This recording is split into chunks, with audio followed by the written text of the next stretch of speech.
ওমকারেশ্বর মন্দিরের ইতিহাস কি? হর হর মহাদেব, জয় শ্রী কেদারনাথ। তো গতকাল রাতে এখানেই শুয়েছিলাম, ক্যাম্পিং টেন্টটা আমি এখানে গুটিয়ে নিলাম। দেখো যে নদীটা নিচ দিয়ে যাচ্ছে, এই নদীর উপরেই ছিলাম। পেছনে ওমকারেশ্বর মন্দির, যেখানে পঞ্চ কেদারনাথ আছে।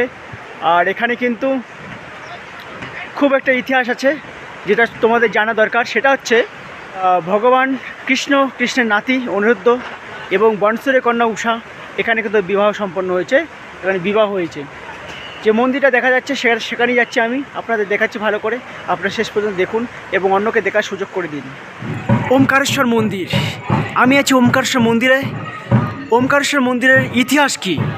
পৌরাণিক কাহিনী বলে ওমকারেশ্বর মন্দির হলো উষা এবং অনিরুদ্ধের বিবাহের স্থান। এবং উষা এবং অনিরুদ্ধ কে ছিলেন? বনসুরের কন্যা উষা এবং অনিরুদ্ধ হলো ভগবান শ্রীকৃষ্ণের নাতি, গ্র্যান্ডসন। এবং উষা এবং অনিরুদ্ধের বিবাহের স্থান হলো উখিমঠের ওমকারেশ্বর মন্দির। এই মন্দিরটি হলো ওমকারেশ্বর মন্দির। এখানেই কিন্তু শ্রীকৃষ্ণের নাতি এবং বনসুরের কন্যা উষার বিবাহ বন্ধন হয়েছিল, বিবাহ সম্পন্ন হয়েছিল। তো আমি এটা পৌরাণিক ব্যাখ্যা করে দিলাম। আরও আছে, যেটা হচ্ছে এটি কিন্তু পঞ্চকেদার আছে, এই মন্দিরটি পঞ্চকেদার আছে। উখিমঠ বিখ্যাত কেন? হ্যাঁ, উখিমঠ বিখ্যাত এই কারণেই, এখানে কৃষ্ণের পুত্র উষা এবং অনিরুদ্ধের বিবাহ সম্পন্ন হয়েছিল। এটি ভগবান শিব, দেবী পার্বতী এবং মান্দাতাকে উৎসর্গ করা একটি তীর্থস্থানও। এবার আসি পঞ্চকেদার। এই মন্দিরটি দেখুন, কেদারনাথের মতোই ডিজাইন।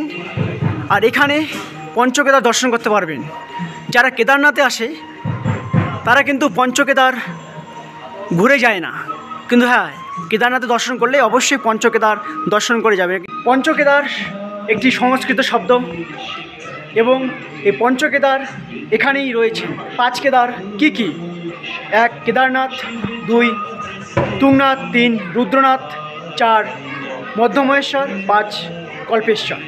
এখানেই পঞ্চকেদার রয়েছেন। আপনারা কখনও কেদারনাথ আসলে উখিমঠের ওমকারেশ্বর মন্দিরে একবার দর্শন করে যাবেন। আর কেমন লাগলো অবশ্যই আমাকে কমেন্ট করে জানাবেন। আর হ্যাঁ, শেয়ার করে পাশে থাকবেন, সবাইকে দেখার সুযোগ করে দিন। আমি আছি ওয়েস্ট মাউন্ট কেদারনাথ সাইকেল যাত্রা। আজকে আমার 34তম দিন, 34 ডেজ। আর এখন আমি যাচ্ছি তুংনাথ দর্শন করব। তোমার পাশে দেখো, শেয়ার করো।